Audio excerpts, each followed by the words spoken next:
نحمده ونصلي على رسول الكريم اما بعد فاعوذ بالله من الشيطان الرجيم بسم الله الرحمن الرحيم رب اشرح لي صدري ويسر لي امري واحلل عقدة من لساني يفقهوا قولي اللهم فقهنا في الدين اللهم ارزقني يتفكر وتدبر بما يتلوه لساني من كتابك والفهم له والمعرفة بمعاني ونظر في عجائب وعمل بذلك ما بقيت انك على كل شيء قدير.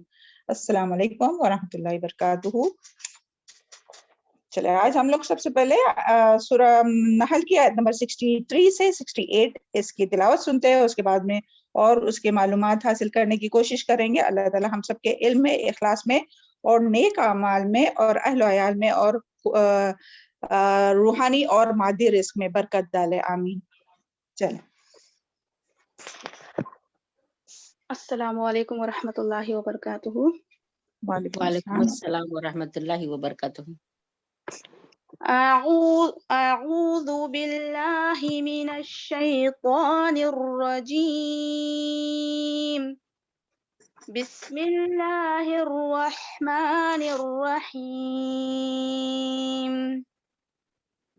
واللہ لقد ارسلنا الى امم من قبلك فزين لهم الشيطان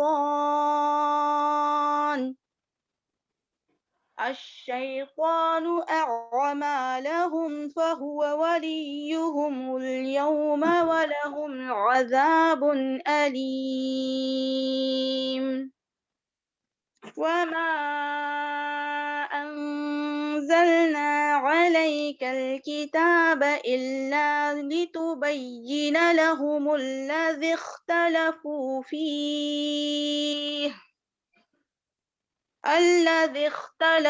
فيه وهدى ورحمة لقوم يؤمنون.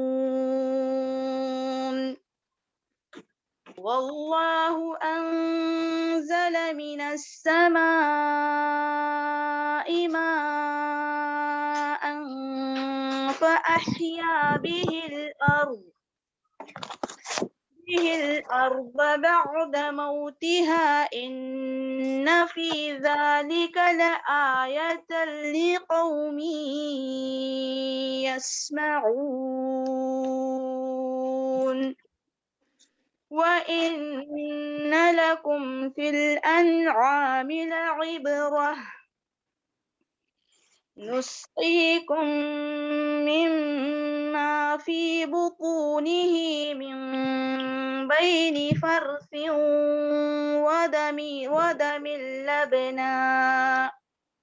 ودم لبنا خالصا سائغا للشاربين. ومن ثمرات النخيل والأعناب تتخذون منه سكرا ورزقا حسنا إن في ذلك لآية لقوم يعقلون. وأوحى ربك إلى النحل أن اتخذي من الجبال بيوتا ومن الشجر ومما يعرشون. صدق اللہ العظیم. جزاک اللہ خیر، بارک اللہ فی علمک وصالح عملک. اعوذ باللہ من الشیطان الرجیم بسم اللہ الرحمن الرحیم. رب اشرح لي صدري ويسر لي امری واحلل عقدۃ من لسانی یفقهوا قولی. اللهم فقهنا فی الدین. اللہ تعالی ہم سب کا اس مجلس میں جمع ہونا قبول کرے اور اللہ تعالی ہم سب کو قرآن اور سنت کا صحیح علم نصیب فرمائے اور اس کے مطابق عمل کرنے والا اور ان تعلیمات کو تمام دنیا والوں تک پہنچانے والا اپنے عمل اور اپنے زبان اور اپنے تمام صلاحیت کے ذریعے دوسروں تک پہنچانے والا بنائے اور ہم سب کو اللہ تعالیٰ کی مغفرت اور جنت الفردوس کے بلند درجات عطا فرمائے، آمین ثم آمین. چلے آیت نمبر 63 دیکھیے سورہ نحل. ہاں تو اللہ لقد ارسلنا، قسم ہے اللہ کی لقد ارسلنا البتہ تحقیق بھیجا ہم نے رسولوں کو الی طرف کچھ قوموں کے من قبل کا آپ سے پہلے، آپ صلی اللہ علیہ وسلم سے پہلے یعنی کیا فزین لهم الشیطان تو خوبصورت بنا دیا ان کے لیے شیطان نے اعمالہم ان کے اعمال کو فہو پس وہی ولیہم اليوم سرپرست ہے ان کا آج ولہم عذاب علیم اور ان کے لیے دردناک عذاب ہے۔ تو دیکھیں اس آیت میں جو ہے اللہ تعالیٰ نبی کریم صلی اللہ علیہ وسلم کو تسلی دے رہے۔ دیکھیں پیچھے یہ ہم لوگ پیچھے پڑھ چکے ہیں نا کہ کس طرح سے جو ہے وہ مشرکین مکہ آپ صلی اللہ علیہ وسلم کی مخالفت کرتے تھے، اور آپ صلی اللہ علیہ وسلم جو پیغام کو لے کر آئے تھے توحید کو وہ ماننے کے لیے نہیں تیار تھے، اور کس طرح سے مذاق اڑاتے تھے، اور کس طرح سے جو ہے وہ یعنی تمام ظلم ستم اور جو کچھ ہوا وہ ہم سب جانتے ہیں۔ نبی صلی اللہ علیہ وسلم اور تمام ایمان لانے والوں پر جو وہ کرتے تھے مشرکین مکہ کفار مکہ ان سب کے بارے میں ہم جانتے ہیں۔ تو یہاں اللہ تعالیٰ اپنے پیارے رسول صلی اللہ علیہ وسلم کو تسلی دے رہے ہیں کہ آپ سے پہلے بھی ہم نے کئی رسولوں کو بھیجا، اور کئی قوموں پر پہلے بھی رسول آتے رہے اور رسولوں کو بھیجا، لیکن ہوا کیا کہ رسولوں کو تو اللہ تعالیٰ نے بھیجا ان کی قوم کی طرف، تو قوم کو تو کیا کرنا چاہتے تھے کہ رسولوں کی بات ماننا چاہیے تھے، یعنی جو وہ سبق دے رہے تھے توحید کا اسے ماننا چاہیے تھے اور رسولوں پر ایمان لانا چاہیے تھے۔ لیکن قوموں نے کیا کیا؟ لیکن شیطان نے ان کے بد اعمال کو، ان کے برے اعمال کو خوبصورت بنا دیا، جس کی وجہ سے انہوں نے رسولوں کی تکذیب کی، یعنی رسولوں کو جھٹلایا۔ جس طرح کے اے پیغمبر، یعنی کیا اللہ تعالیٰ نبی صلی اللہ علیہ وسلم سے خطاب ہے کہ یہ جو لوگ ہیں جو قریش مکہ ہے آپ کو جھٹلا رہے ہیں۔ تو یعنی دیکھیں جب بھی کوئی بھی نبی آیا تو انہوں نے کس کی طرف بلایا؟ لوگوں کو اللہ تعالیٰ کی طرف بلایا، آخرت کے بارے میں بتایا اور توحید کا علم دیا، اور اپنے یعنی تمام اپنے برے اعمال کو چھوڑنے کا حکم دیا۔ لیکن انسان کیا ہے کہ انسان کو جو ہے وہ یعنی کوئی بھی جو جب لوگوں کو خیر کی طرف بلایا جاتا ہے تو وہ کیوں نہیں آتے خیر کی طرف؟ کیونکہ ان کا ایک تو خود کا دل ہی اس کو گوارا نہیں کرتا کہ اپنی خواہشات کو چھوڑنے کے لیے تیار نہیں رہتا، اور ساتھ ہی ساتھ جو ہے وہ شیطان جو ہے ان کے برے اعمال کو، اور اس میں یہاں جو برے اعمال آئے نا تو برے اعمال میں سب سے پہلے تو یہاں اس آیت سے ریلیٹڈ جو برا اعمال جو ہوگا نا وہ یہ کہ رسولوں کے جھٹلانے کو، یعنی تمام امتوں کے ساتھ جب بھی یہ رسول آئے تو انہوں نے کیا کیا، یہ اس آیت میں بتایا گیا ہے کہ انہوں نے شیطان کی یعنی ان کی جو قوم تھی جس قوم میں بھی نبی آئے تو ان کی قوم نے جو ہے وہ اپنے نبیوں کو جھٹلایا، اور اس کی وجہ اللہ تعالیٰ یہاں کیا بتا رہے؟ کیونکہ شیطان نے ان کے برے اعمال کو ان کو خوبصورت فزینا تو یعنی خوبصورت یعنی اٹریکٹیو کر کے دکھایا، یعنی کہ رسولوں کو جھٹلانا، ان کا انکار کرنا، توحید کا انکار کرنا، یہ تمام باتوں کو، دین کی بات ماننا، دین کی طرف آنا، ان تمام باتوں کو جو ہے وہ کس نے؟ شیطان نے جو ہے وہ ان کے لیے خوبصورت بنا کر دکھایا۔ تو اس لیے انہوں نے جو ہے وہ رسولوں کی بات نہیں مانی، جس طرح سے اللہ تعالیٰ فرما رہے کہ جس طرح آج یہ مشرکین مکہ آپ کی بات نہیں مان رہے تو اسی طرح پہلی قوموں نے بھی نہیں مانی۔ اور یہاں جو لفظ آیا نا فَهُوَ وَلِيُّهُمُ الْيَوْمَ، تو یہ جو ہے وہ فہوا پس وہی ولیہم دوست ہے ان کا، سرپرست ہے ان کا، الیوم آج کے دن۔ تو یہاں الیوم کے جو ہے وہ دو مفہوم آتے ہیں، اس کے تفسیر میں آتے ہیں، یعنی الیوم کا ایک معنی تو یہ ہے کہ زمانے دنیا، یعنی شیطان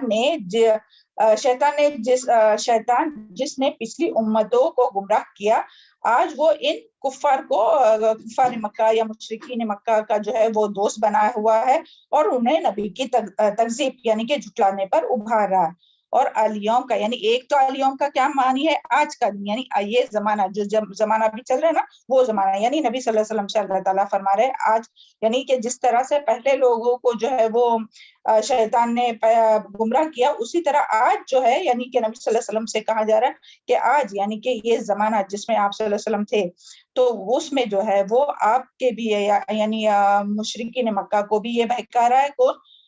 شیطان، اور ان کا وہ دوست بنا ہوا ہے، یعنی جس طرح پہلے لوگوں کا شیطان یعنی پہلے لوگوں کو بھی شیطان نے ہی گمراہ کیا، اور آج یعنی نبی صلی اللہ علیہ وسلم کے زمانے میں بھی تو اس وقت بھی جو ہے وہ شیطان ہی لوگوں کو گمراہ کر رہا ہے. اور آج اگر اس کا لیا جائے نا مانا تو آج یعنی آج بھی جس ہم ابھی جس اس میں ہے نا وہ یعنی آج بھی شیطان ہی جو ہے وہ انسان کو گمراہ کرتا ہے. اور اس کا الیوم کا جو ہے وہ دوسرا معنی ہے کہ آخرت، یعنی شیطان وہاں بھی ان کا ساتھی ہوگا. یہ نہیں کہ حالانکہ یعنی یہ نہیں کہ صرف دنیا میں ہی شیطان ان کا ساتھی تھا اور دنیا میں ہی صرف ان کو برے اعمال خوبصورت کر کے دکھاتا تھا، ان کے ساتھ ساتھ رہتا تھا، بلکہ قیامت کے بھی دن شیطان ان لوگوں کے ساتھ ہوگا. کن لوگوں کے ساتھ ہوگا؟ جو شیطان کی پیروی کریں گا. تو جو شیطان ان کے ساتھ ہوگا اور وہ ان کو فائدہ تو نہیں پہنچائے گا بلکہ نقصان ہی پہنچائے گا. دیکھیے ولی کوئی بھی دوست کس کام آتا ہے؟ دوست یعنی انسان کسی سے اگر دوستی کرتا ہے تو اس سے کیا یعنی وہ دوست کس لیے بناتا ہے یا دوست کیا ہوتے کیسے ہوتے ہیں؟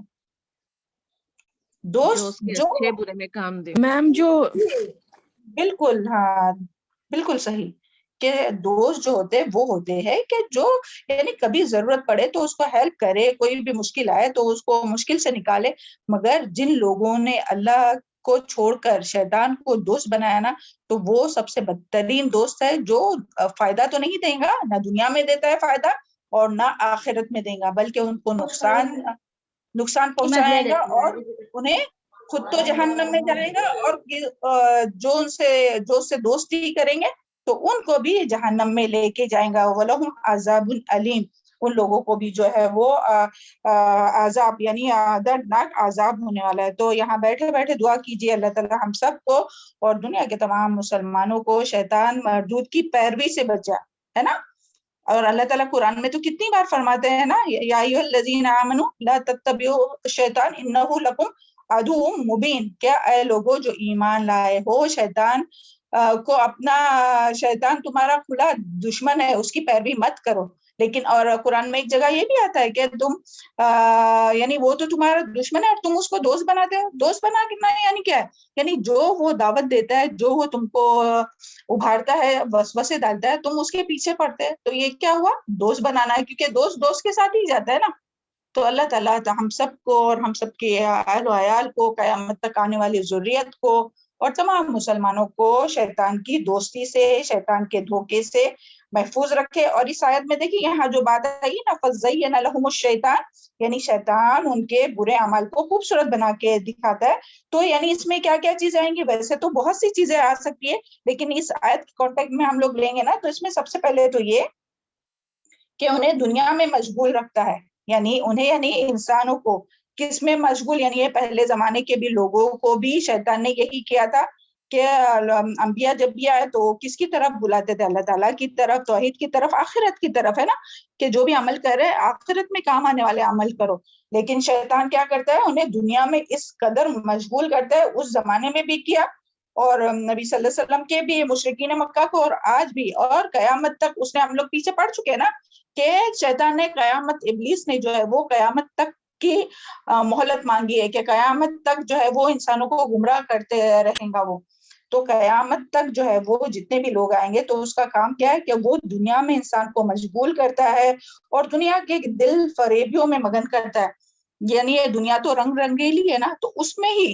اور دیکھیں کل بھی سبا ٹیچر کہہ رہے تھے نا کہ کس قدر جو ہے وہ اب انڈیا میں ہے، تو وہ کہہ رہے تھے نا کہ کس طرح سے جو ہے وہ، اور ہم لوگ بھی مشاہدہ کرتے ہیں، ہم لوگ بھی دیکھتے ہیں کہ جب ہم لوگ جاتے ہیں تو کس طرح سے لوگ بس دنیا میں ہی پھنسے ہوئے، دنیا کی، اور صرف انڈیا میں نہیں ہر جگہ پہ لوگ جو ہے وہ میجورٹی، بہت کم لوگ ہوں گے کہ جو اللہ تعالیٰ کی رضا کے لیے اور آخرت کا سوچ کر کچھ نیکی کے کام کر رہے ہیں اور علم حاصل کرنے کی کوشش کر رہے ہیں اور اس پر عمل کرنے کی کوشش کر رہے ہیں. ادروائز تو باقی کے لوگ دنیا کے ہی پیچھے بھاگ رہے ہیں نا.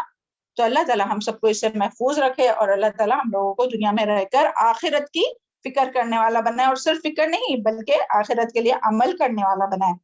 اور پھر دوسرا کس طرح سے وہ برے اعمال کو خوبصورت دکھاتا ہے؟ یعنی ان کے دلوں میں وسوسہ ڈال کر کہ اللہ تعالیٰ تو بہت مہربان ہے، تو یعنی وہ اتنی وہ دل میں یہ بات ڈالتا ہے کہ پھر انسان جو ہے وہ اللہ تعالیٰ کو ہی بھول جاتا ہے. یعنی یہ کس طرح سے کہ اس طرح کے انسان کو یعنی اس طرح سے وہ اللہ تعالیٰ کی نافرمانی میں یہ کرتا ہے کہ انسان جو ہے وہ دیکھیں اللہ تعالیٰ نے تو ہر چیز دل میں رکھی ہے، فجور بھی، تقوی بھی، لیکن شیطان جو ہے وہ بار بار اور اپنا نفس بھی، نفس ہمارا بھی جو ہے نا وہ بھی، کہ وہ بار بار یہ کرتا ہے کہ نہیں اللہ تعالیٰ تو غفور رحیم ہے، کوئی بات نہیں، سب لوگ تو کرتے ہیں، پھر ہم لوگ کیے تو کیا بعد میں، یعنی اس میں تھوڑی کچھ برائی ہے، اور اللہ تعالیٰ تو معاف کرنے والا، اللہ تعالیٰ تو غفور رحیم ہے، اللہ تو کیا وہ ہمیں نہیں معاف کریں گا، یہ کہہ کر جو ہے وہ انسان کو اللہ تعالیٰ کی نافرمانی کرواتا ہے اور اللہ تعالیٰ کو بھلا دیتا ہے، یہاں تک کہ پھر اللہ تعالیٰ کی پکڑ آ جاتی ہے۔ تو اللہ تعالیٰ ہم سب کو اس سے محفوظ رکھے۔ اور پھر اسی طرح تیسری جو بات ہے وہ یہ کہ اور کس طرح سے برے اعمال کو خوبصورت دکھاتا ہے، دیکھیں شرک ہے، بدعت ہے، اللہ تعالیٰ کے ساتھ کسی کو شریک کرنا ہے، غیر اللہ کے سامنے سجدہ کرنا ہے، مزاروں پر جانا ہے، نیاز نظر کرنا، یہ سب اعمال کیا ہے؟ برے اعمال ہے۔ قرآن اور سنت میں تمام اس میں کئی دلیلیں ہم لوگ دیکھ چکے اور پڑھ چکے، لیکن اس کے باوجود وہ شیطان جو ہے وہ کس طرح اس کو خوبصورت بناتا ہے؟ وہ کیا کہتے ہیں کہ جو شیطان کی پیروی کرتے نہیں، یہ تو ہم اللہ کی رضا کے لیے تو کر رہے ہیں، اللہ تعالیٰ کا قرب تو ہم لوگ اس کے ذریعے حاصل کرنے کی کوشش کر رہے ہیں، وما تقربوا الی اللہ زلفی، یہ صحیح سے ہم کو ابھی یاد نہیں آ رہا ہے، مگر ایسی کچھ آیت قرآن میں ہے کہ جس میں آتا ہے کہ یعنی ہم ان کی عبادت نہیں کرتے بلکہ ان کے ذریعے تو ہم اللہ تعالیٰ کا قرب حاصل کر رہے ہیں، یعنی جو بھی اللہ تعالیٰ کے علاوہ کسی کو بھی اللہ کے ساتھ شریک کرتا ہے، اللہ ولی مانتا ہے اور حاجت روا مانتا ہے، مشکل کشا مانتا ہے اللہ کے علاوہ کسی اور کو، تو وہ کیا سمجھتے ہیں کہ ہم ان کے ذریعے جو ہے وہ جو بھی پیر بابا جو بھی ہے قبر میں مدفون، ان کے ذریعے اللہ تعالیٰ کے قریب ہو رہے ہیں، تو نعوذ باللہ اس طرح سے شیطان ان کو بہکاتا ہے۔ تو امید کرتے ہیں کہ یہ آیت آپ لوگوں کو سمجھ میں آئی ہوں گی۔ ہاں، اور ویسے تو جو شیطان جو عمل خوبصورت کر کے دکھاتا نا، تو اس کے بارے میں ہم لوگ پیچھے کون سے سورہ میں پڑھ چکے ہیں بتائیے؟ بہت ڈیٹیل میں پڑھ چکے ہیں اس کے بارے میں، سورہ الاعراف میں پڑھ چکے ہیں نا، اعراف میں میم جی جی جزاک اللہ خیر۔ تو اس کے بارے میں ہم لوگ پوری ڈیٹیل پڑھ چکے ہیں کہ اور بھی کس طرح سے جو ہے وہ شیطان جو ہے وہ برے اعمال جو ہے وہ خوبصورت کر کے دکھاتا ہے، اس کو اٹریکٹیو کرتا ہے، یعنی انسان اس میں پھنس جاتا ہے پھر۔ تو اللہ تعالی ہم سب کو اعوذ باللہ السمیع العلیم من الشیطان الرجیم من نفخہ ونفثہ وہمزہ، اللہ ہم سب کو شیطان مردود کے وسوسوں سے محفوظ رکھے۔ چلے آیت نمبر 64 دیکھتے ہیں۔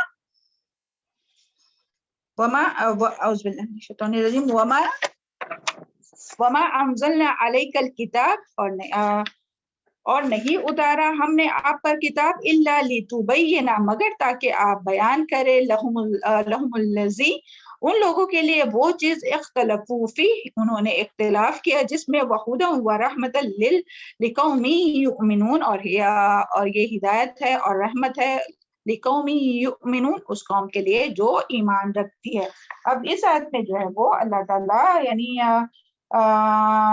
اس کا مقصد بتا رہے کہ اللہ تعالیٰ نے قرآن مجید کو جو ہے وہ آپ صلی اللہ علیہ وسلم پر کیوں اتارا ہے، اس کا مقصد بتایا جا رہا ہے۔ کیا مقصد بتایا جا رہا ہے؟ وما انزل علیک الکتاب، کہ نہیں ہم نے کتاب اتاری آپ پر، لتبین، مگر تاکہ آپ بیان کریں۔ دیکھیں اس سے ہی ملتی جلتی آیت پیچھے ہم لوگ پڑھ چکے ہیں، اس میں بھی یہی باتیں تھی اور بہت ڈیٹیل میں الحمدللہ اپنی ہو گئی ہے، تو ابھی ہم بس سرسری طور پر اس سے گزر جائیں گے انشاءاللہ۔ ہاں، اس میں بھی یہی بات آئی تھی کہ کتاب جو آئی ہو اختلاف کو ختم کرنے کے لیے آئی تھی، اور وہ کون سے اختلاف تھے اور کیا تھے وہ سب ہم لوگ اسی بارے میں الحمدللہ دیکھ چکے ہیں۔ تو یہاں کیا بات آ رہی ہے کہ یعنی یہ جو قرآن کتاب کو اتارنے کا جو مقصد ہے تو وہ کیا ہے؟ تاکہ آپ صلی اللہ علیہ وسلم قرآن مجید کے احکامات کی وضاحت کریں، لتبینا، دیکھیں یاد آئے گی آپ کو، لتبینا، تاکہ آپ بیان کریں، قرآن مجید کا بیان کرنا۔ جلدی سے پیچھے دیکھ کر بتائیے یہ کون سی آیت تھی؟ ہاں، اسی پارے میں ہوئی تھی اپنی، اور وہ آیت کا ترجمہ بھی پڑھیے۔ تاکہ آپ قرآن مجید کے احکامات کی وضاحت کریں اور حق اور باطل کو واضح کر کے لوگوں کے درمیان عقائد اور شریعت کے احکام کے سلسلے میں جو اختلافات ہیں ان کو دور کرے اور ان کے درمیان فیصلہ کرے۔ تو سمجھ میں آیا کہ قرآن کیوں آیا ہے؟ تاکہ آپ صلی اللہ علیہ وسلم اس کے احکامات کو واضح کرے، اور تاکہ جو بھی لوگ اختلاف کر رہے ہیں حق اور باطل میں اور عقیدے کے بارے میں، دیکھیں کتنے اختلاف رہتے ہیں نا، ہم لوگ دیکھتے ہیں، اور یہ جو ہے وہ یعنی اس میں ان لوگوں کے لیے بھی ہے کہ کن لوگوں نے اختلاف کیا تھا، تو یہاں اس سے مراد ہے یہود اور نصارہ، کہ جنہوں نے اپنے دین میں تبدیلی کی تھی، جس کی وجہ سے ان کے باہم اختلاف ہوا، اور ان کے بارے میں ہم لوگ پڑھ چکے نا حدیث میں کہ یہود جو ہے وہ 71 اور نصارہ 72 فرقوں میں بڑھ گئے، اور مسلمان جو ہے وہ 73 فرقوں میں بڑھ جائیں گے۔ ہر ایک اپنے آپ کو ہدایت یافتہ سمجھتے ہیں اور دوسرے کو گمراہ سمجھتے ہیں، لیکن ہدایت پر وہی ہوں گا کہ جس کے بارے میں کیا فرمایا تھا نبی صلی اللہ علیہ وسلم نے، یعنی فرقے تو صرف یہود و نصارہ میں نہیں ہوئے، صرف ان میں نہیں اختلاف ہوا، بلکہ مسلمانوں نے بھی اختلاف کیا، اور مسلمانوں نے بھی اختلاف کیا اور وہ بھی فرقوں میں بٹ گئے، اور اس سے زیادہ یعنی 71 72 یعنی یہود اور نصارہ سے زیادہ 73 فرقوں میں جو ہے وہ بٹ گئے، اور ہر کوئی اپنے آپ کو ہدایت پر سمجھتا ہے اور دوسرے کو جو ہے وہ کیا سمجھتا ہے، گمراہ سمجھتا ہے یا کافر کے بھی فتوے دیتا ہے۔ تو اللہ کے رسول نے مگر کیا بتایا تھا کہ ہدایت پر کون ہے، ما انا و اصحابی، کہ ہدایت پر صرف وہی ہے جو نبی صلی اللہ علیہ وسلم اور صحابہ کرام کے راستے پر ہے۔ تو اللہ تعالیٰ ہم سب کو نبی صلی اللہ علیہ وسلم کے راستے پر اور صحابہ کرام کے راستے پر چلنے والا بنائے، اور ہم سب کو تمام اختلاف سے محفوظ رکھے۔ اور یہ اختلاف کیوں یعنی ان لوگوں میں جو اہل کتاب میں جو ہوا تھا وہ تو ہوا تھا، لیکن آج مسلمانوں میں یہ قرآن موجود ہے۔ دیکھیں اللہ تعالیٰ نے یہاں بتایا نا کہ انزل علیک الکتاب، یعنی اللہ تعالیٰ نے تو یہ کتاب نازل کی اختلاف کو ختم کرنے کے لیے۔ پھر آج مسلمانوں میں اختلاف کیوں ہے؟ کیونکہ مسلمان جو ہے وہ آیت کو تو لیتے ہیں، قرآن کو تو لیتے ہیں، لیکن اس کو اپنی مرضی کا معنی اور مفہوم نکالتے ہیں۔ یعنی آپ جب کسی کو حق کی بات بتائیں گے نا، شرک سے روکنے کے بارے میں، بدعت سے روکنے کے بارے میں، تو وہ لوگ بھی جو اختلاف کرتے ہیں، تو وہ جن کے عقائد میں بگاڑ ہے تو وہ بھی قرآن سے ہی دلیل لاتے ہیں، مگر وہ قرآن کے من معنی نکالتے ہیں۔ تو اس کے لیے ان اختلافات کو دور کرنے کے لیے ہمیں قرآن کو اسی طرح سمجھنا چاہیے، یہاں جو ہے نا الا لتبین، تاکہ آپ بیان کریں، تو اسی طرح ہم لوگوں کو اس کو سمجھنا چاہیے کہ جس طرح سے کہ اس کا بنیادی جو اصول ہے نا، اور یہ پہلے بھی ہم نے بتایا تھے، قرآن کی تفسیر کو سمجھنے کے لیے جو بنیادی اصول ہے وہ کیا ہے، قرآن کو کس طرح سے سمجھا جائے، کون بتائیں گا؟ قرآن کو کس طرح سے سمجھایا جائے، اس کی تفسیر کس طرح سے؟ میم اس کی آیتوں کو جوڑ کر اور سنت کے ساتھ، نبی صلی اللہ علیہ وسلم کی حدیث کے ساتھ، محمد صلی اللہ علیہ وسلم نے سمجھایا تھا۔ جی بالکل صحیح، بارک اللہ فی علمکم۔ سب سے پہلے تو قرآن کی جو تفسیر ہے وہ قرآن کی آیات کے ہی مطابق کی جائیں گی، یعنی قرآن کی آیت دیکھیں گے، پھر اس سے جو ملتی جلتی وہاں سے جو آیت رہتی نا، اس کے لیے دیکھیں آپ جب ہم لوگ قرآن کے ایکسپلینیشن میں جاتے ہیں، تفسیر میں جاتے ہیں، تو اس سے ریلیٹڈ آتی ہے نا آیت، آپ لوگوں کو ایگزام میں بھی لکھنے کے لیے آتی ہے کہ اس سے ریلیٹڈ جو آیت ہے وہ لکھیے، اور پھر اس کے ریفرنس میں جو حدیث آئی ہے تو سب سے پہلے قرآن کو قرآن مجید کی آیات کے ذریعے سمجھنا، پھر قرآن کو نبی صلی اللہ علیہ وسلم کی حدیث کے ذریعے سمجھنا، اور پھر صحابہ کرام کے اقوال کے ذریعے سمجھنا۔ تو یہ تین باتیں چھوڑ دیتے ہیں تو پھر اپنے من مانے اس کے معنی نکالتے ہیں۔ اللہ تعالیٰ ہم سب کو قرآن کی صحیح سمجھ عطا فرمائے۔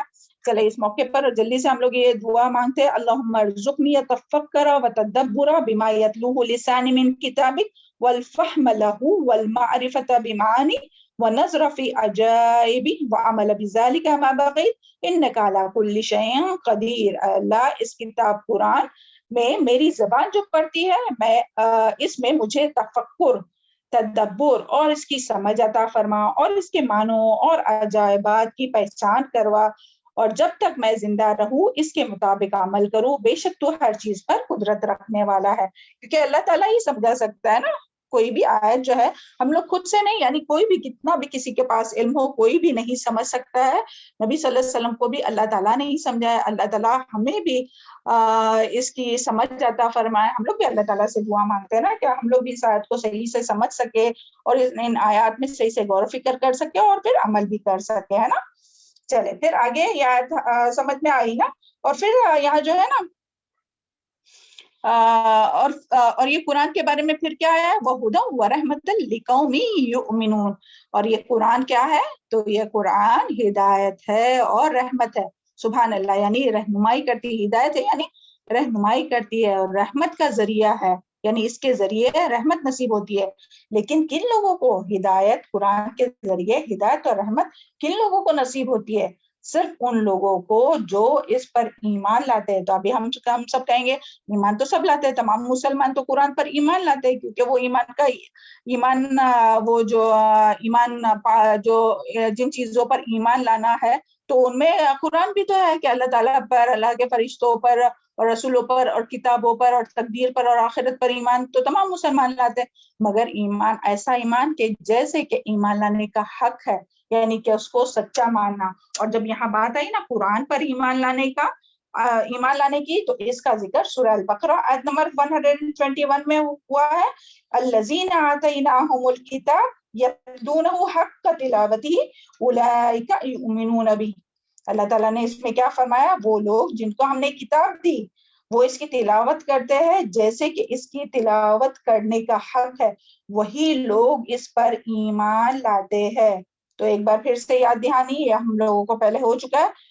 یہاں یاد دہانی یہ ہے کہ ہمارا ایمان قرآن پر اسی وقت مکمل ہوگا جب ہم قرآن مجید کی آیات کو صحیح مخارج, صحیح تجوید, ترتیل کے ساتھ پڑھیں گے, اس کو سمجھنے کی کوشش کریں گے, اس میں غور و فکر کریں گے, اس پر عمل کریں گے اور اس کو دوسروں تک پہنچانے کی کوشش کریں گے, اس کے حلال کو حلال, حرام کو حرام سمجھیں گے.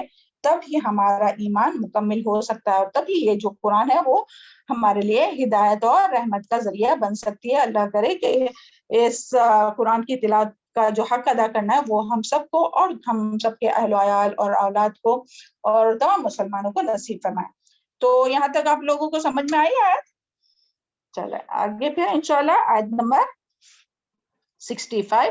واللہ انزل, اور اللہ تعالیٰ نے اتارا, من السماء, آسمان سے, ماء, پانی, فحیا بہ الارض, پھر زندہ کیا ساتھ اس کے زمین کو, بعد موتہا, اس کے مرنے کے بعد, اس کی موت کے بعد, ان فی ذلک لآیہ, بے شک اس میں البتہ ایک نشانی ہے, لقوم یسمعون.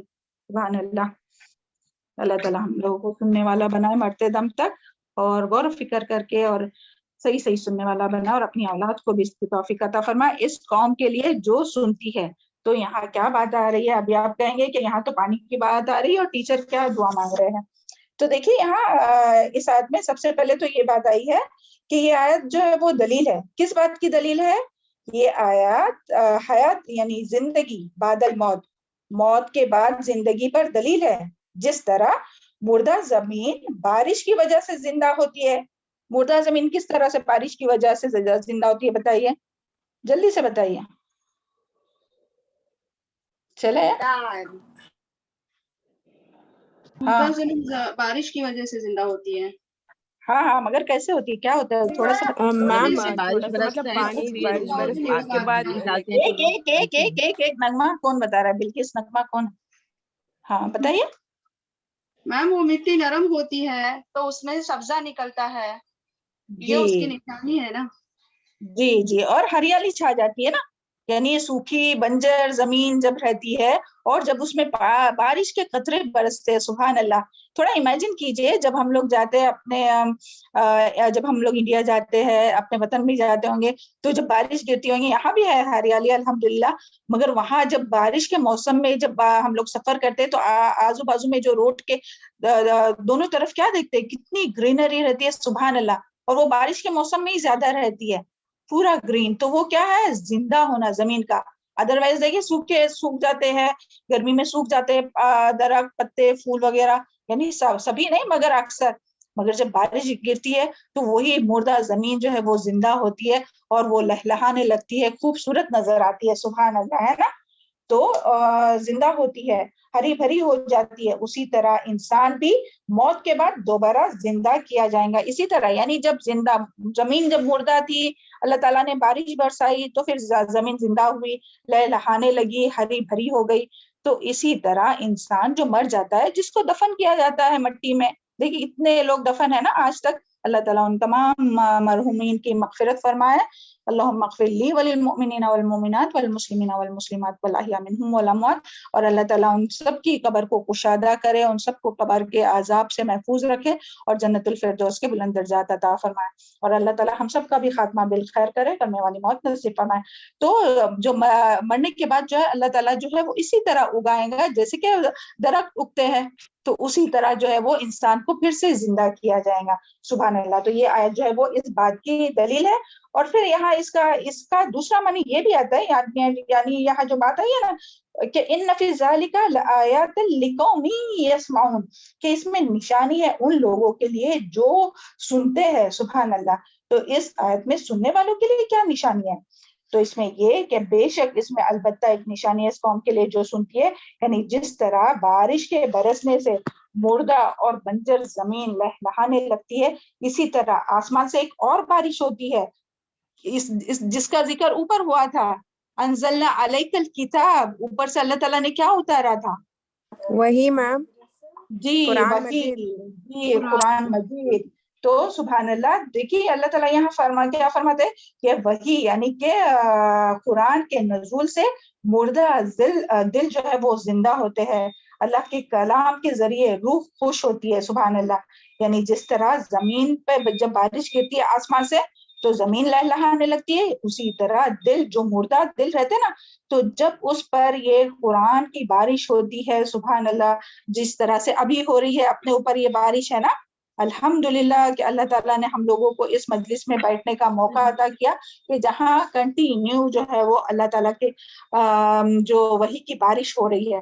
اللہ تعالیٰ ہم لوگ کے دلوں کو بھی زندہ کرے، اور صرف زندہ نہیں بلکہ بہت لہلہائے وہ دل. اور الحمدللہ ہوتے ہی ہے نا کہ جس طرح زمین کے لیے پانی ضروری ہے، دلوں کے لیے، دلوں کی بہار کے لیے کیا ضروری ہے؟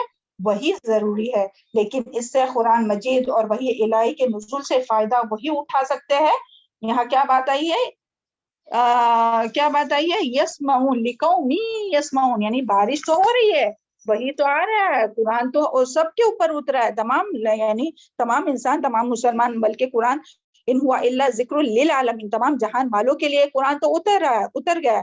لیکن اس سے فائدہ کون اٹھائے گا؟ یسمعون، جو اسے سنیں گے. اللہ تعالی ہم لوگوں کو اس کی سمجھ عطا فرمائے کہ جو صرف قرآن کو پڑھنے سے سمجھتے ہیں کہ ہم لوگ کو رہنمائی مل جائیں گی، جبکہ یہاں بات اور بھی ہے، وہ آج آیت ہم کو ڈھونڈنے کا وہ موقع نہیں ملا، جس کے بارے میں اگر کسی کو یاد ہے تو پلیز بتائیں، کہ جس میں قرآن کا سننے کا ذکر ہے. سبحان اللہ.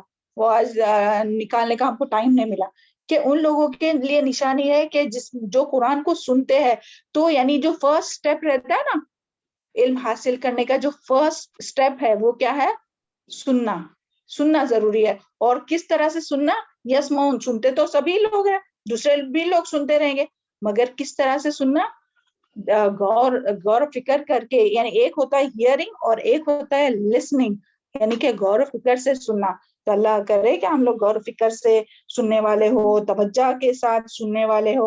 اور پھر اس کے جو ہے وہ الگ درجات جو ہے وہ حدیث ہم لوگ پیچھے بھی پڑھ چکے، اور اس کے بارے میں حدیث بھی ہم لوگ اور آیت بھی پڑھ چکے کہ اللہ تعالیٰ نے جو ہے وہ انسان کے دلوں کو کس سے تشبیہ دی ہے، اس کے بارے میں بھی ہم لوگ پیچھے پڑھ چکے ہیں. اللہ تعالیٰ نے انسانوں کے دلوں کو زمین سے تشبیہ دی ہے، آیت بھی ہوئی ہے اور حدیث بھی ہوئی ہے. اور کس طرح سے؟ 3 طرح کی. کچھ زمین جو ہے وہ زرخیز ہوتی ہے، یعنی کہ جو پانی کو تو، اور اس کے بارے میں پوری ڈیٹیل ہوئی ہے، ابھی ہم اس پہ ٹائم نہیں لگائیں گے. ہاں آپ لوگ کو سب یاد آ رہے ہیں، مگر زرخیز زمین جو جی میم، جی الحمدللہ. اور بنجر زمین جو پانی تو روکتی ہے مگر خود اندر جذب نہیں کرتی ہے، دوسرے لوگ اس سے فائدہ اٹھاتے ہیں. اور پھر چٹیل زمین، ایک دم چٹیل، یعنی پانی تو اس کے اوپر برستا ہے مگر کچھ فائدہ نہ ہے، نہ اس کو خود کو فائدہ دیتی ہے وہ پانی اور نہ دوسرے کو.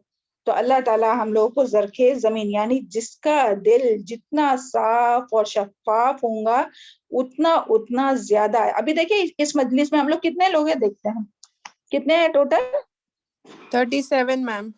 37. جی چلے 37 ہے، اور 37 جو ہے وہ دل ہے، اور 37 دلوں پر جو ہے یہ بارش کا، یہ وحی کا نزول ہو رہا ہے. الحمدللہ وحی کا نزول تو پہلے ہی ہو گیا، مگر ابھی جو کلاس میں جو ہو رہا ہے نا، مگر سب کے دل کی کیفیت الگ ہے. اور سب اس کو کم زیادہ کسی کا بہت زیادہ کوئی گراسپ کر رہا ہوگا, کوئی تھوڑا بھی نہیں بھی لے رہا ہوگا, کیونکہ انہوں نے صرف آن کر کے بس اپنے کام میں مصروف ہوں گے اور یہاں بس ایسے اٹینڈنس کے لیے آن کیے ہوں گے. اور کچھ رہیں گے جو پوری توجہ سے سن رہے ہوں گے اور اس کو اندر اپنے دل میں جذب کرنے کی کوشش کر رہے ہوں گے, اور کچھ ہوں گے تھوڑا سنے تھوڑا نہیں سنے ایسے ہوں گے, یعنی سب کے الگ الگ یہ رہتے ہیں.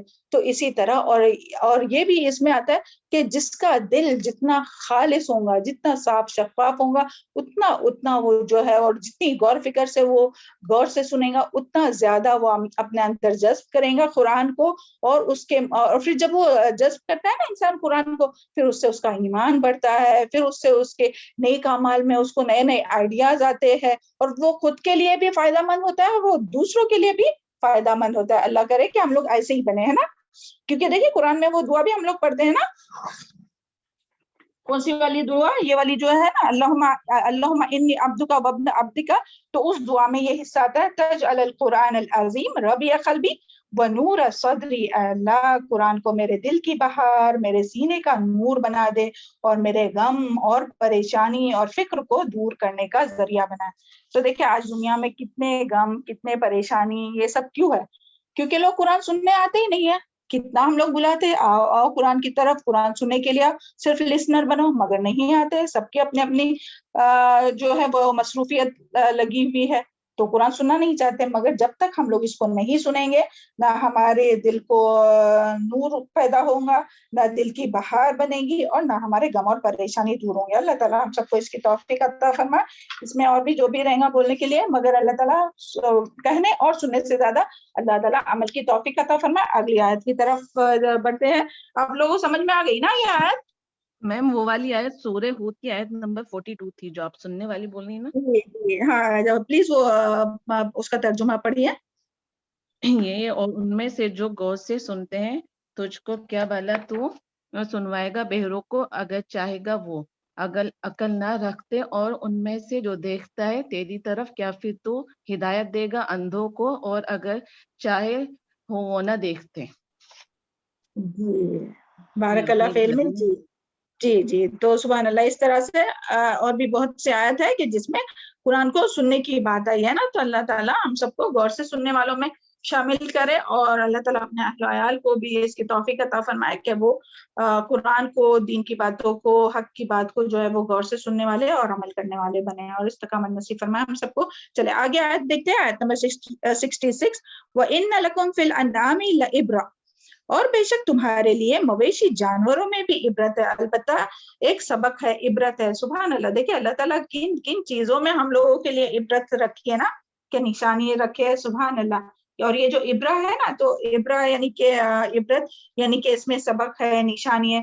تو اس کے بارے میں آتا ہے کہ نشانی جس کے ذریعے جہالت کے مقام کو عبور کیا جائے اور علم کی رسائی ہو جائے, یعنی کیا ایسا غور و فکر کہ جو انسان کو جہالت سے نکال کر علم کی طرف لاتی ہے. تو سبحان اللہ, یعنی اگر ہم لوگ یہاں جو لفظ ہے نا الانعام کسے کہتے ہیں, ہم لوگ کا پہلے سٹارٹنگ کی فرسٹ آیا, اس میں ہو گیا نا. انعام کسے کہتے ہیں, جلدی سے بتائیے. جس میں اونٹ شامل, مویشیوں کو میم. جس میں اونٹ شامل ہو. بالکل صحیح, بارک اللہ فی علمک. جی تو اس میں دیکھیں اونٹ, گائے, بھیڑ, بکری, جس سے گوشت اور یہ دودھ جو دیتے ہیں, تو وہ تمام جو ہے وہ جو یہ ہے چارپائے جو مویشی ہے, تو انہیں انعام کہتے ہیں. تو اس میں جو اس آیت میں جو ہے وہ اس میں یعنی اللہ تعالیٰ کے اللہ تعالیٰ کے یعنی خالق ہونے کی قدرت اور حکمت کی نشانیاں ہیں. تو سبحان اللہ, یعنی ان مویشیوں کو بھی اگر ہم لوگ دیکھیں نا, ان میں بھی غور فکر کریں, تو اس سے بھی ہمارا ایمان مضبوط ہوگا. سبحان اللہ. کیونکہ غور و فکر سے کیا ہوتا ہے, اللہ تعالیٰ کی معرفت نصیب ہوتی ہے اور ایمان مضبوط ہوتا ہے. تو آج سے کیا کرنا ہے, ان میں بھی ہم لوگوں کو جب بھی ہم لوگ دیکھیں گے تو اس میں غور و فکر کرنا ہے. اور اس میں کیا ہے غور و فکر کی بات, تو آگے دیکھتے ہیں. نسقیکم مما فی بطون, ہم پلاتے ہیں تم کو ان میں سے جو ان کے پیٹوں میں ہے, من بین فرسی, درمیان گوبر کے, ودم اور خون کے, لبنن خالصہ, دودھ خالص, سائغا للشاربین, خوشگوار پینے والوں کے لیے. یعنی ان مویشوں میں جو ہے وہ نشانی ہے, کیا ہے, تو ہم اس میں سے پلاتے ہیں ان کے پیٹوں میں سے جو یعنی یہاں جو بات آئی ہے کہ انعام یہ جو چوپائے ہے جو کچھ یعنی وہ گھاس وغیرہ کھاتے ہیں اور پھر یہ چیز جو کھاتے ہیں ہم لوگ وہ ان کے معدے میں یعنی کہ پیٹ میں جاتا ہے اور اسی خوراک سے دودھ بھی بنتا ہے، خون بھی بنتا ہے، گوبر بھی بنتا ہے اور پیشاب بھی بنتی ہے، یورین بھی. خون رگوں میں اور دودھ جو ہے وہ تھنوں میں، اور اسی طرح گوبر اور پیشاب جو ہے یورین جو ہے وہ اپنے اپنے مخرج یعنی نکلنے کی جگہ پر چلا جاتا ہے. خون اور گوبر کے درمیان سے بیچ سے دودھ نکلتا ہے. سبحان اللہ. اور دودھ میں نہ خون کی رنگت شامل ہوتی ہے اور نہ گوبر اور اس کی جو ہے وہ بدبو شامل ہوتی ہے، بلکہ یہ صاف سفید شفاف خالص خوشگوار دودھ نکالتا ہے. سبحان اللہ. تو یعنی اس میں غور و فکر کرنے کی بہت زیادہ ضرورت ہے کہ کس طرح سے ایک یعنی تمام یہ چلتے پھرتے جو مویشی ہے نا وہ چلتی پھرتی اللہ تعالیٰ نے فیکٹری بنائی ہے. کہ کس طرح سے فیکٹری کے بیچ میں دیکھیں دودھ کی بھی وینس ہے، پھر بلڈ کی بھی یہ ہے، اور پھر وہ بھی جو گندگی جو باہر نکلنے کی ہے وہ بھی ہے، اور اس کے بیچ میں سے جو ہے وہ دودھ نکلتا ہے اور سفید شفاف، نہ اس میں اس کا رنگ آتا ہے کہ بلڈ کا رنگ آتا ہے کہ ریڈ کلر، نہ گندی اسمیل آتی ہے کہ وہ اس میں سے نکل رہا ہے تو پیٹ میں سے یعنی سب آزو بازو میں ہے.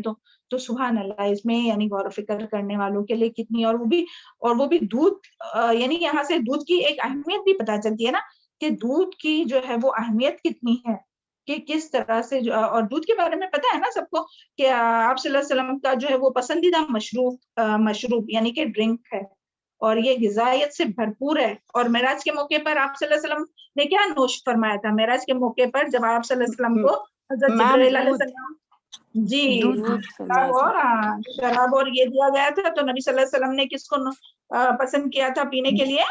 دودھ کو. جی. اور پھر جنت میں کون کون سی نہریں ہیں بتائیے؟ دودھ کی میم، پانی، دودھ، شراب اور شہد. دیکھیے چار نہریں نا، پانی کی، شہد کی، دودھ کی اور شراب کی. تو سبحان اللہ یعنی دودھ جو ہے وہ جنتیوں کا مشروب ہے، جنت کا مشروب ہے. سبحان اللہ. اور دیکھیں بچے کو یعنی کوئی بھی بچہ ہو، انسان کا بچہ ہو، جانور کا بچہ ہو، اس کا جو پہلا جو ڈرنک ہوتا ہے، پہلی جو غذا ہوتی ہے وہ کیا ہوتی ہے؟ کوئی اور کچھ چیز اللہ تعالیٰ اس کو پلاتے ہیں بچے کو؟ نہیں بلکہ دودھ بھی ہے. تو سبحان اللہ. تو یہاں سے دودھ کی اہمیت پتہ چلتی ہے. اور دودھ سے پھر کئی چیزیں بنتی ہیں، لبن ہو یا جو بھی چیزیں ہم لوگ بناتے ہیں. تو سبحان اللہ. تو یہاں سے جو ہے وہ دودھ کے بارے میں امپورٹنس بھی پتہ چلتا ہے. اور اس میں اور یہ یعنی غور و فکر یہ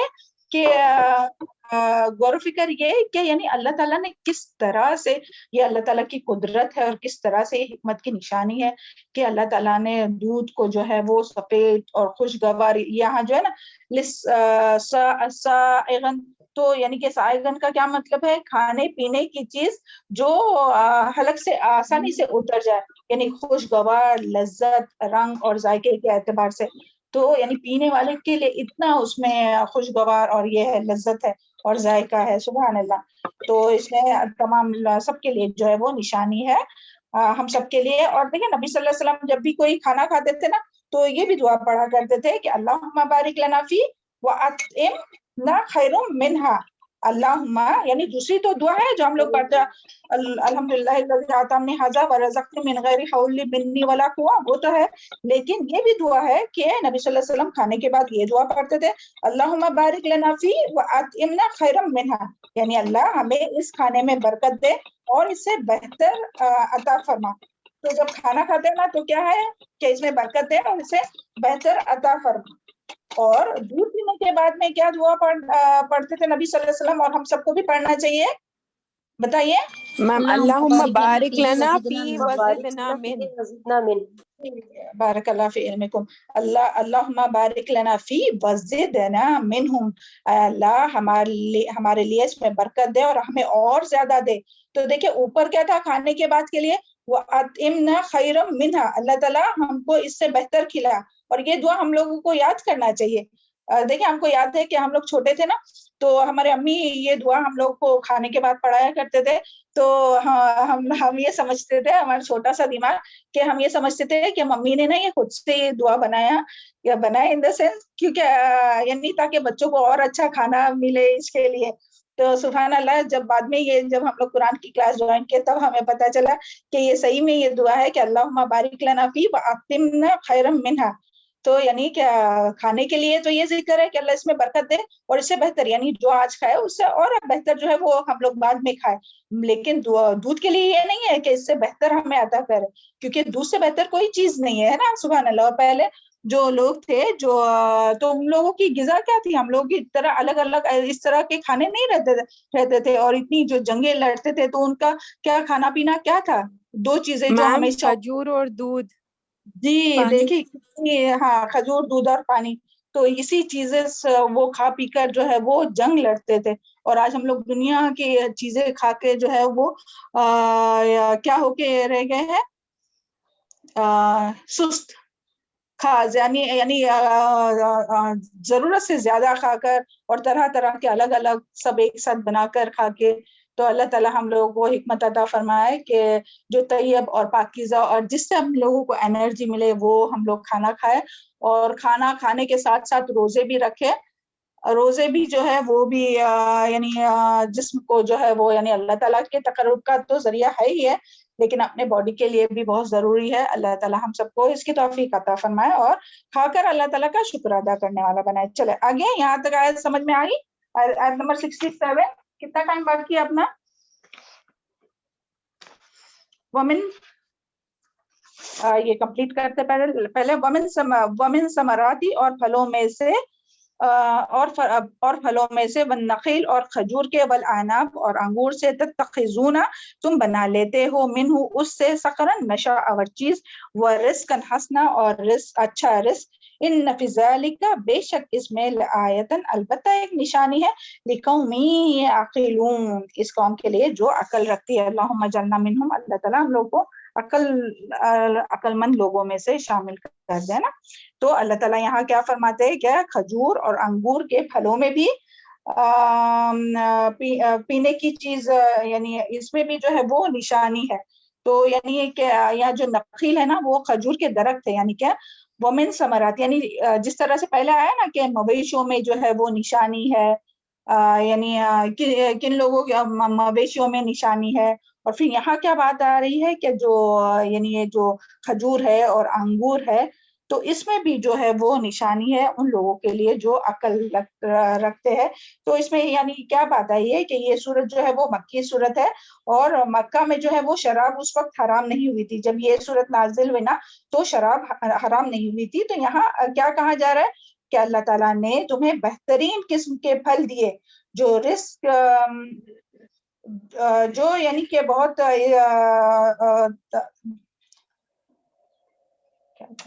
رزق کا کام دیتے ہیں, یعنی لیکن ان کا یعنی اور وہ کون سے ہے, کھجور. یعنی ہم سب جانتے ہیں کہ کھجور اور اس میں جو غذائیت ہے نا کھجور اور انگور میں, تو وہ رزق کے اعتبار سے بہت زیادہ فائدہ مند ہے ہم سب کے لیے. لیکن اللہ تعالیٰ پھر یہاں کیا فرماتے ہیں کہ تم اس سے صحیح فائدہ حاصل کرنے کے بجائے نشاور چیز بناتے. یعنی اللہ تعالیٰ نے تو انسانوں کے فائدے کے لیے وہ چیز بنائی تھی, لیکن تم جو ہو وہ یہاں کیا ہے کہ وہ نشاور چیز بناتے ہیں. یعنی پہلے پانی کا, اس سے پہلے دیکھیں ہم لوگوں نے پانی, بارش کے پانی کا ذکر تھا, پھر اور یعنی کہ جو مشروب ہے, اور پھر جو ہے وہ اور پھر دودھ کا ذکر ہے, ابھی جو مویشیوں کا ذکر ہے نا تو دودھ کا ذکر ہے, اور پھر یہاں جو ہے وہ جوس کا ذکر آ رہا ہے کہ کھجور اور انگور سے جو تم کیا بناتے ہو, شراب بناتے ہو, یعنی پینے کی جو چیز بناتے ہو. تو یعنی اس میں کھجور اور انگور میں تو انسان کو صحت مند رکھنے اور سیراب کرنے کے لیے اللہ تعالیٰ کی نعمت ہے, لیکن انسان نے اس کا استعمال درست طور پر نہیں کیا. اور دنیا میں یعنی کہ اللہ تعالیٰ نے تو یہ انسانوں کے فائدے کے لیے دیا تھا کھجور اور عناب, کہ اس سے فائدہ حاصل کرے, غذائیت حاصل کرے, لیکن انسانوں نے کیا کیا, تتخذون منہ سخرا, تم بنا لیتے ہو اس سے نشہ آور چیز. تو اس سے ہم لوگوں کو پتا چلتا ہے کہ دنیا میں جو بھی چیز ہے تو جو بھی چیز ہے اللہ تعالیٰ نے اس کو بنائی ہے تو اس میں فائدہ بھی ہے اور نقصان بھی ہے. یہ ڈیپینڈ ہے کہ ہم لوگ اس سے کیا حاصل کر رہے ہیں نا. تو جس طرح سے کھجور اور انگور جو جسم کو توانائی دیتا ہے یعنی انرجی ملتی ہے, لیکن اگر کوئی اس کی شراب بنائے تو جسم اور عقل کو یعنی اس میں عقل کا نقصان ہوتا ہے. تو یہاں یہی بات آئی ہے ان فی ذالک لآیات لقوم یعقلون, یعنی یہاں کیا بتایا جا رہا ہے کہ اس میں نشانی ہے عقل والوں کے لیے. پچھلی آیت میں تھا کہ اس میں نشانی ہے سننے والوں کے لیے, کیونکہ قرآن کی بات آئی تھی اور بارش سے برسنے کی بات آ رہی تھی, اور وہ بارش برسنے کی بھی جب بارش ہوتی ہے نا تو اس کی بھی جو آواز ہوتی ہے تو اس کا بھی سننا, اور پھر جو ٹھنڈر اور وہ ہوتا ہے اس کا بھی سننا. تو وہاں سننے کی بات ہوئی تھی اور قرآن کا سننا اس کی بات ہوئی تھی. اور یہاں جو ہے کہ کیونکہ عقل انسان کو ملنے والی نعمتوں میں سب سے بڑی نعمت ہے, عقل جو ہے وہ انسان کو ملنے والی نعمتوں میں سب سے بڑی نعمت ہے, لیکن انسان نشاور چیز بنا کر اپنے عقل کا ہی نقصان دیتا ہے. اللہ تعالیٰ نے کھجور اور انگور کو عقل کی حفاظت کے لیے بنایا, یعنی دماغی کام کرنے والوں کے لیے بہت مفید ہے. تو آج سے ہم لوگ کیا کریں گے, زیادہ سے زیادہ اپنے وجہ سے بھی تو کھجور تو الحمدللہ غذائیت سے بھرپور ہے اور دیکھیے کتنے فائدے کی چیز ہے. تو انشاءاللہ یہ جو ہے وہ آپ لوگوں کا ہوم ورک رہے گا کہ کھجور اور انگور اور جو دودھ ہے نا اس کے فائدے, یعنی کچھ فائدے جو ہے وہ 4-5 پوائنٹس جو آپ لوگ لکھ کے لائیں. تو انشاءاللہ ہم نیکسٹ کلاس میں آپ لوگوں سے پوچھیں گے تاکہ جن کو نہیں معلوم ان کو بھی اگر کچھ اور بھی فائدے ہو تو اس کے بارے میں پتہ چل جائے. لیکن کھجور کے بارے میں تو ہم لوگ بہت سے فائدے جانتے ہیں نا, تو اور کھجور ہر ایک کے گھر میں رہنا ہی چاہیے اور ہمیشہ خود بھی کھانا چاہیے, بچوں کو بھی کھلانا چاہیے. ہاں لیکن لوگ جو ہے وہ اس سے عقل بگاڑنے کے لیے استعمال کرتے ہیں, یعنی کہ نشاور چیز بناتے ہیں, اور اس طرح سے جو ہے وہ نعمت کی جو ہے وہ اللہ تعالیٰ نے ایک نعمت دی تھی اس کی ناشکری کرتے ہیں, یعنی عملی ناشکری کرتے ہیں. تو اللہ تعالیٰ ہم سب کو اس کی توفیق عطا فرمائے کہ اللہ تعالیٰ نے جو بھی نعمت ہم لوگوں کو عطا کی ہے اس کا ہم لوگ فائدہ حاصل کر سکے اور اللہ تعالیٰ کا شکر ادا کرتے ہیں. یہاں تک ہی رکھتے ہیں آج. ہاں انشاءاللہ ابھی جلدی سے اب جو اپنا کویشچن تھا لاسٹ اپنی اس کا وہ اس کے آنسر بتائیے. چلے کوئی اچھے